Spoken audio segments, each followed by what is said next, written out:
Hey, it's Sandra. Welcome to another episode of Asexualise, my asexual life. This is the place to be for education about asexuality, all things asexual. I share my own asexual life journey in order to help you in yours. If you haven't already subscribed, what are you waiting for? Hit that great big subscribe button right here, right now. Please hit that bell icon so you get notified of every time I go live like now or post a new video. So first of all, if you didn't know who I am Sandra Burmy, author of this awesome Asexual Perspectives 47 Asexual Stories book out on Amazon, and also the author of Fibromyalgia Self-Help Handbook, which is a superhero autobiographical book. So if you like superhero books, movies, that's the one to get from Amazon.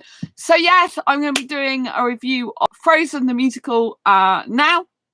So if you follow my channel, you will know that on Tuesday, which is 2 days ago now because I'm actually into the early hours of Thursday, I went to see Frozen the musical, and it was absolutely friggin' amazing. I saw it in London and it was absolutely fantastic. The costumes were incredible.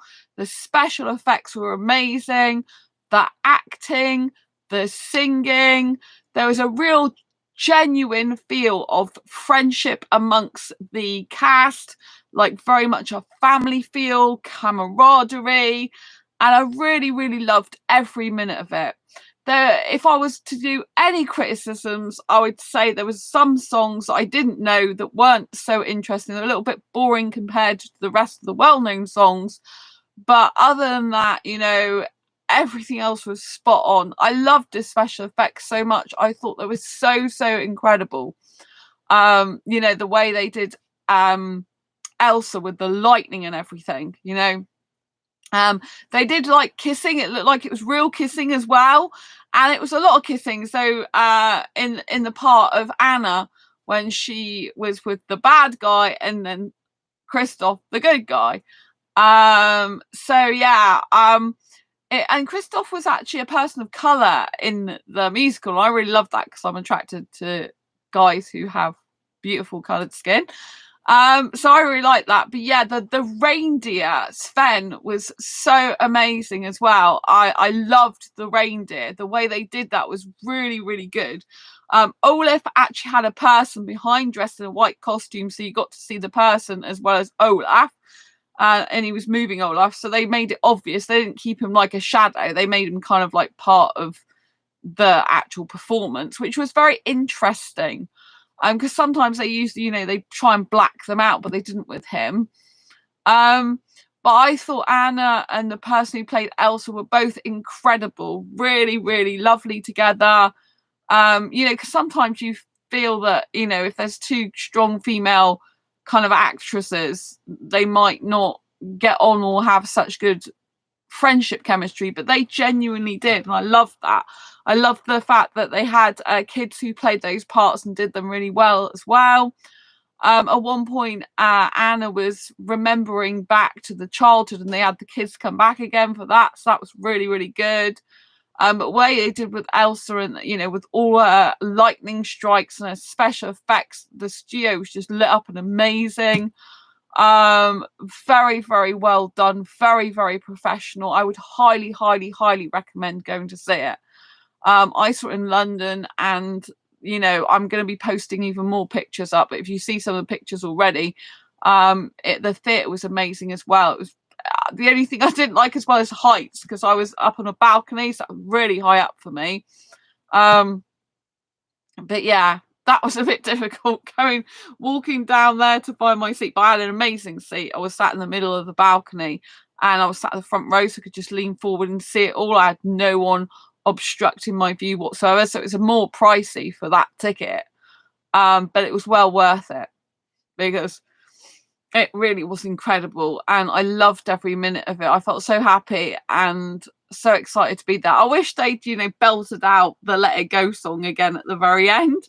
I always find that like sometimes you just feel like there's one more bit they could have done, and that would have been to like actually sing the Frozen Let It Go song again, in the very end. I would have liked to have seen that again, because obviously like they've got a new beginning now, and I would like to have seen them sing like "Let It Go," as in, you know, this is a new life now, and put that one behind them, you know. And I think that would have been a really good, better finale in some ways than what they did. So, but you know, I had the most amazing time. I really loved it from beginning to end, and I really, really think they did a great job. You know, I'd seen the woman who plays Elsa.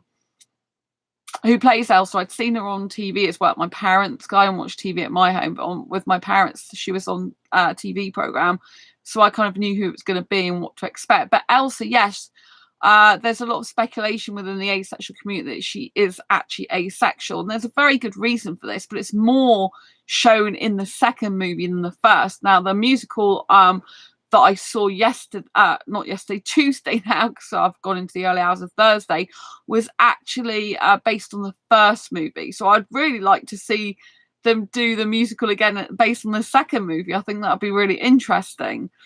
But yeah, it was fantastic. And the reason for people thinking Elsa's asexual really, I would say, is more defined and definite in the second movie, because in the second movie, it shows that Anna is clearly interested in romantic relationships, and Elsa's not interested in romantic relationships at all, or any relationship, as we see her in the second movie. But however, they might change her. You never know if they bring out a third movie. I mean, at the moment, she's not looking like she experiences any romantic attraction, and doesn't show any signs of sexual attraction or any types of attraction, really, apart from friendship and platonic love for her sister. So it would be very interesting to see if they change that and all of a sudden they bring in someone for her in like a third or fourth movie. I mean, she could just be an aromantic, so doesn't experience romantic attraction, heterosexual for all we know. She might just not have had a character come in specifically for her yet, because we haven't really seen any guys been attracted to her specifically or interested in her specifically. So I don't think she's had that greater opportunity to actually have a storyline where she is able to possibly be in a romantic setting or relationship with someone. And so maybe it's a lack of attention or attraction from others that means that and obviously the storyline that means she isn't necessarily asexual. She just hasn't had that opportunity yet. But there's a lot. But on the second one, because of something she says, it's highly probable that currently she is seeming to be asexual, because she makes it clear that she's not really interested in a relationship and doesn't really feel the same way as Anna does. So I think it's very interesting. I think if they bring out a third and fourth movie, I think that they might change Elsa to have more developed feelings for someone, or some sort of feelings for someone. But I don't know, because she's very mission focused. But then that might be how they bring another storyline into it, is that she does have an admirer later on, and maybe she has to choose between her powers and everything she's worked hard to fight for and her newfound freedom, and the person that she does end up having feelings for of some sort. Or maybe you'll find out that she doesn't have feelings and someone admires her, but she's just like, no, my powers are more important, and looking after my kind of guarding the forest is more important than a relationship, you know. So I don't know which way it's going to go. But at the moment, like, it's looking like they're suggesting that she's asexual from the point of view of not interested in a relationship. In the first movie, we don't really see anyone interested in her like that. And in the second movie, you don't really see anyone interested. It's just that she's kind of trying to, you know, they're kind of making it clear that she's not interested in the second movie. But I think in the first, you know, it's not really visible so much, because she hasn't even had a relationship. It's all about her trying to discover herself and how to control her powers at first, but also how to unleash them safely in the end, and how to actually live with them and realize her inner beauty, and that her special powers are part of her uniqueness. And if you understand yourself and get to know yourself on a fundamental, deep, foundational level, you can actually be your own superhero and use your own superpowers within you to create good in the world. And at first, you might not succeed because you might have powers beyond your control. But then when you really live into those powers and accept yourself for who you are, is when you master control. And I think this is really important reflection on life. It's not the fact that we have weaknesses as well as strengths that affects us. It's how we handle our weaknesses. And if we come to realize that some of our weaknesses are not actually weaknesses, they are our greatest strengths, but other people might view them as weaknesses. But we've not got to listen to other people. We've got to listen to our inner being, our inner child, our inner voice, our inner spirit and soul, if you like.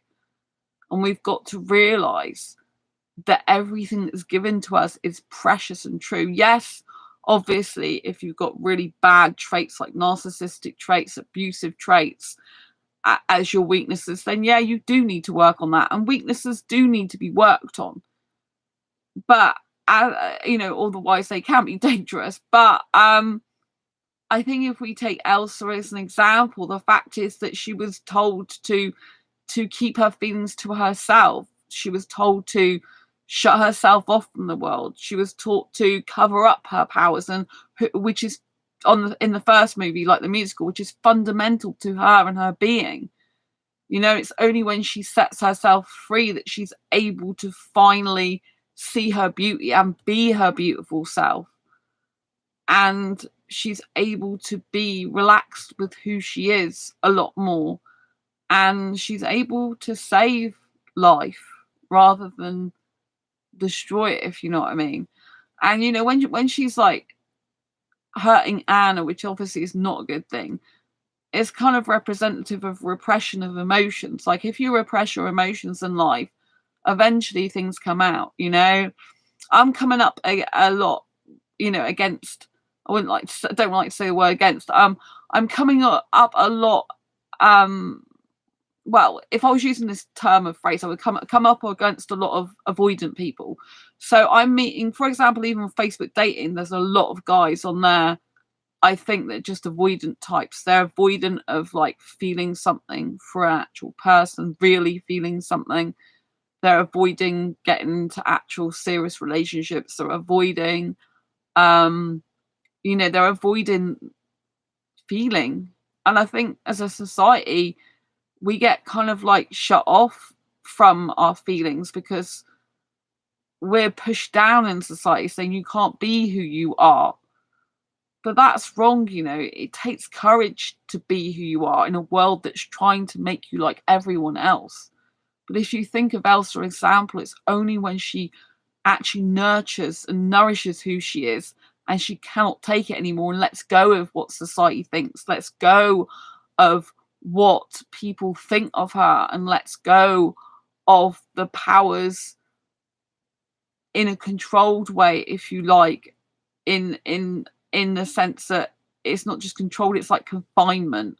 Of course, if you've got powers like hers, you have to be able to manage them and control them in a managed way, but you also have to be able to release them. And if you can do good in the world with them, that's good, but it requires like great inner work to be able to actually see your weaknesses and strengths and to be able to manage your weaknesses and strengths, and also to be able to see that some of your weaknesses, or has other people would perceive other weaknesses, are actually your greatest strength. And you need to free yourself. For example, kind of like randomly, I like public displays of affection, and you might be like, okay, what's this got to do with Frozen? Because in Frozen, she lets it go. She stops caring what other people think. And actually, probably lots of guys would think in her new form she's quite sexy.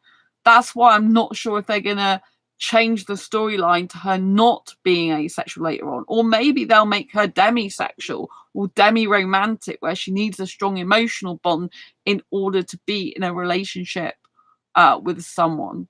Because at the moment she only has an emotional connection with her sister, really. But if you think about it, you know, she's very, very repressed at the beginning of the movie. And, you know, for me personally, in public displays of affection, I need that because I need to feel free. So when Elsa says, like, let it go, for me, like, public displays of affection are like letting it go. Otherwise, I feel like a caged animal. So maybe like public displays of affection are one of my superpowers, but they make me feel super empowered, you know. So yeah, I like to be free, like Elsa, in the sense I like to be free to be me.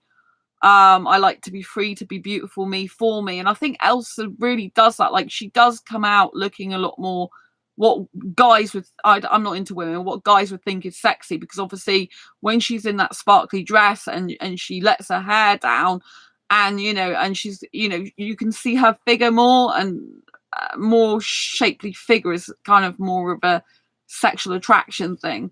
So obviously, you know, you could argue she's pretty and beautiful in an innocent way as well.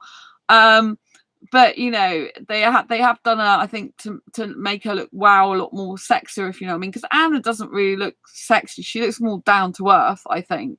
So it's interesting they've made Elsa look more sexy in the eyes of guys, I think. But Anna's the one that's interested in a relationship. It's very interesting that I'm very keen to know where that's going to go in that way.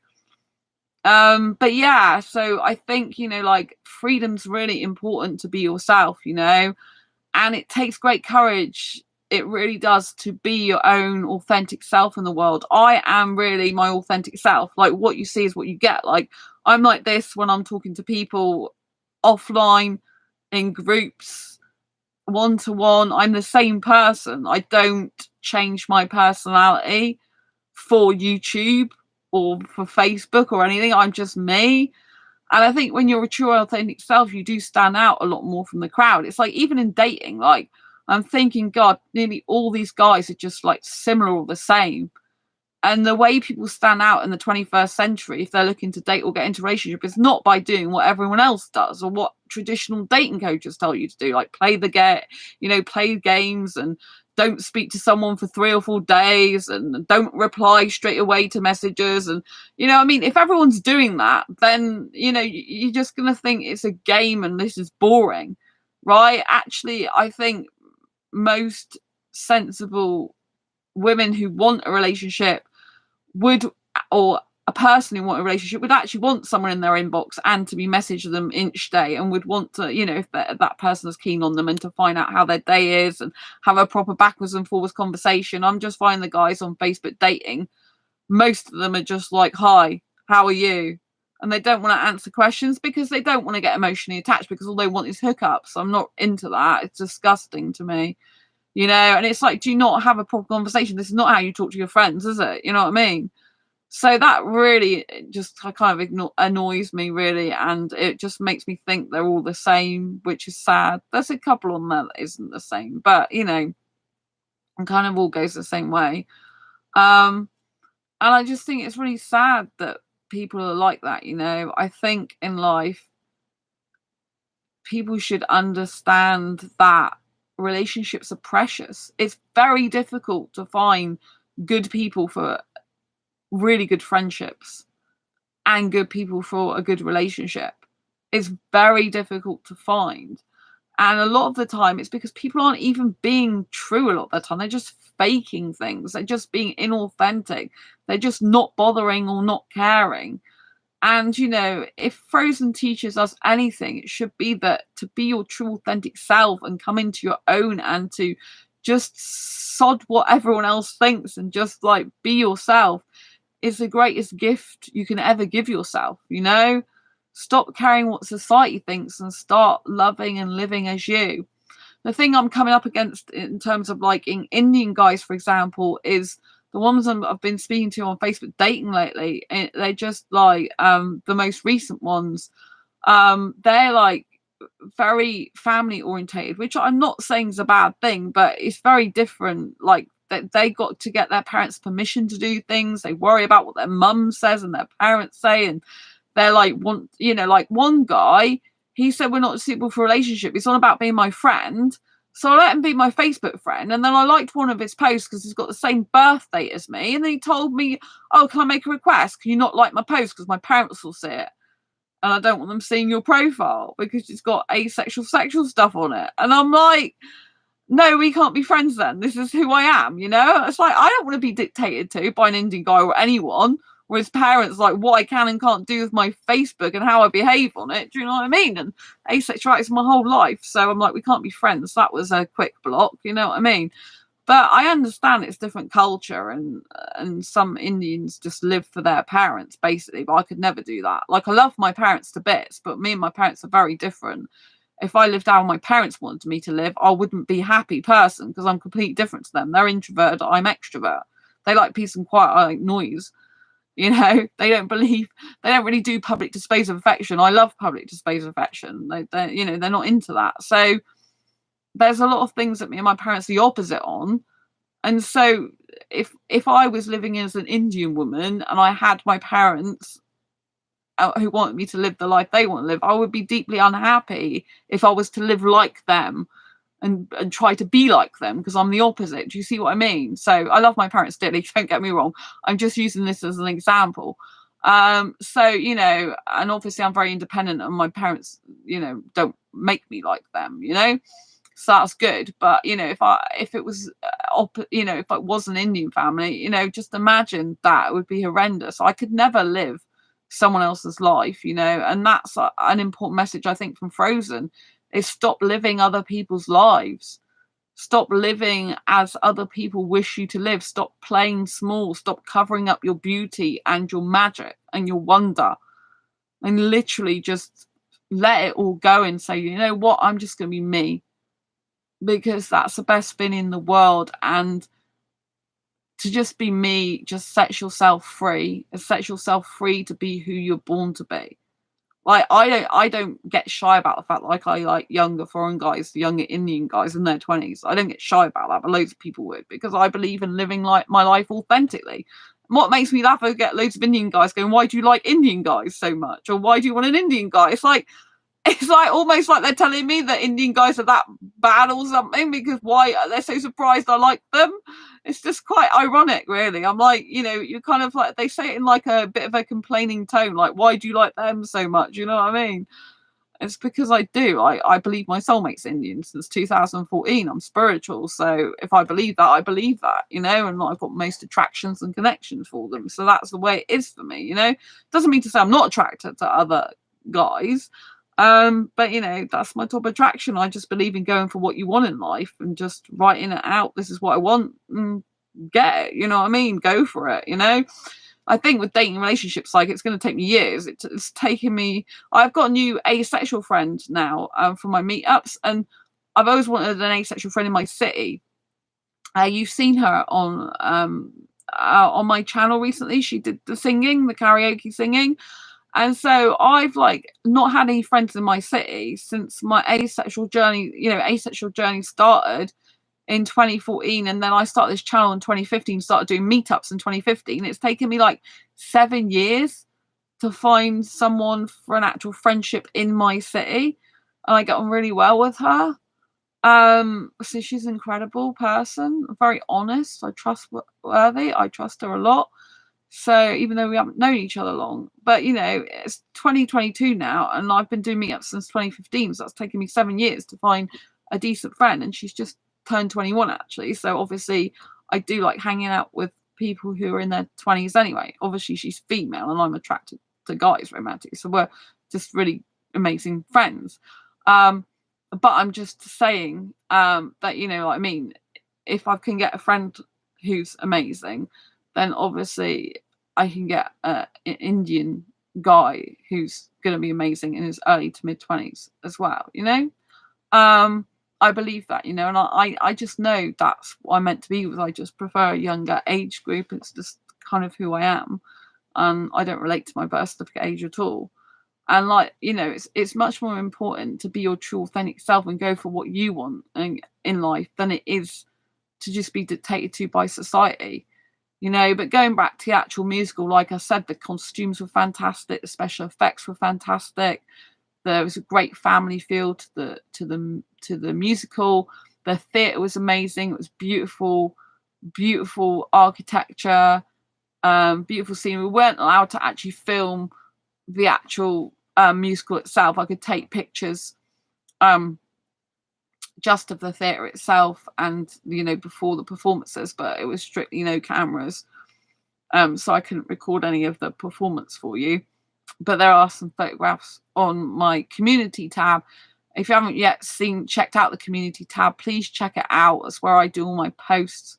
They're like blogging, and so that's where I post a lot of photographs that you can see as well. So do keep an eye on that. Check it out daily. I usually upload something most days. I've still got more photographs to come from for Frozen for that, from like the theatre, for example. But I had a great time. It's amazing. And I just love the whole Frozen theme, the going after your dreams, even through hardship and pain, being free to be who you are. And also I love the Anna and Kristoff storyline, the meant to be handsome prince who just turned out to be a liar, and really the guy who's down to earth, not perfect or not pretending to be perfect, and who's down to earth. He actually does love Anna, and I think that's just incredible. I kind of like wish that had happened more in real life, really, you know what I mean? But it's a story, it's a fairy tale. Hopefully one day my fairy tale will come true. But yeah, I just think that in life it's too short to not go after what you want.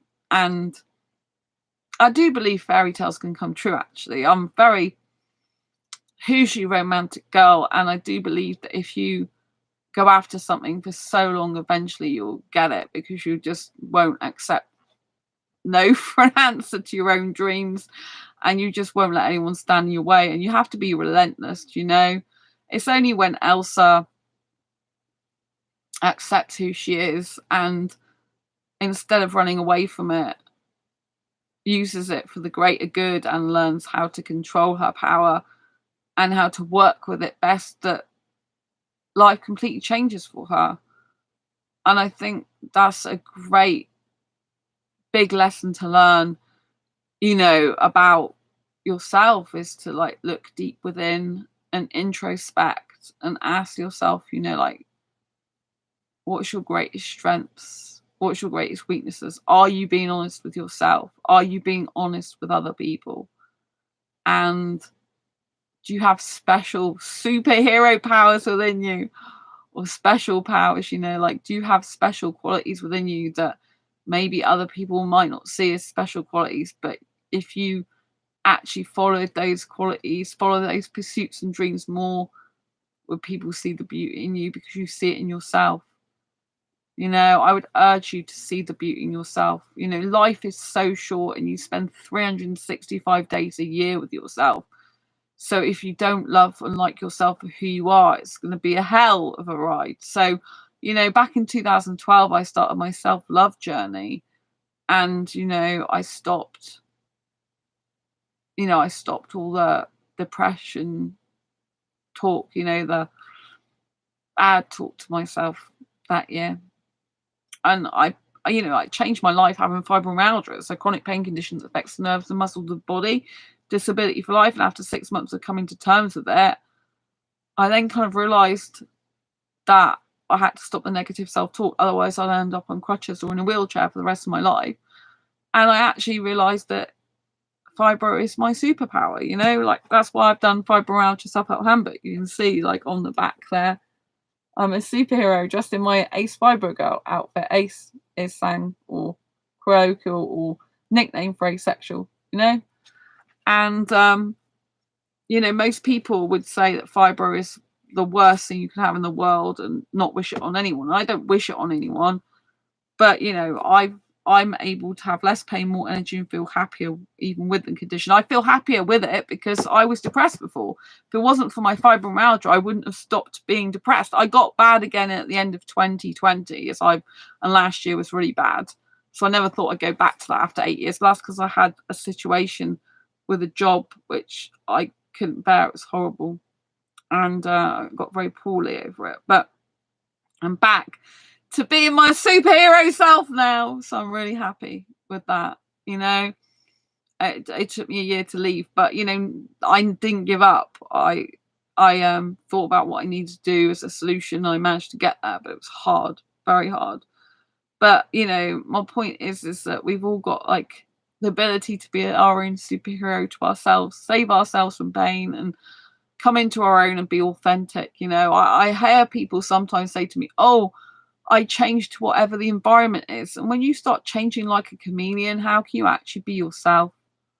You can't. You're just changing like the wind. You know, you need to be your true authentic self and live as you are, and realize that some of the weaknesses you have are actually your greatest strengths.